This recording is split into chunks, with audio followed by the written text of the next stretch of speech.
70 pamilya sa Camarines Sur nakatanggap ng lupa mula sa pamunuan ng barangay. At mga magsasaka sa Bacnotan, La Union nakatanggap ng yellow corn seed. Si Bien Manalo sa detalye. Rise and shine, Bien.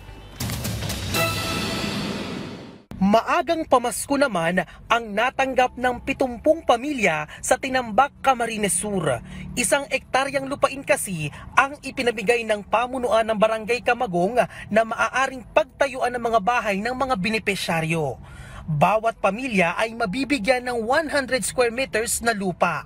Habang target din ng barangay na makapag-donate pa ng kalahating ektarya para naman sa mga guro sa kanilang barangay.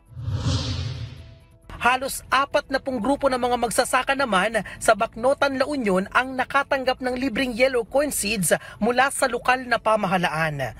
Aabot sa 1 milyong pisong halaga ng yellow corn seeds ang ipinamahagi ng LGU sa 37 accredited farmer associations and cooperatives. Sa kabuuan, 166 na sako ng yellow corn seeds ang naipamahagi ng Bacnotan LGU. Bien Manalo para sa Morning Show ng Bayan, Rise and Shine, Pilipinas.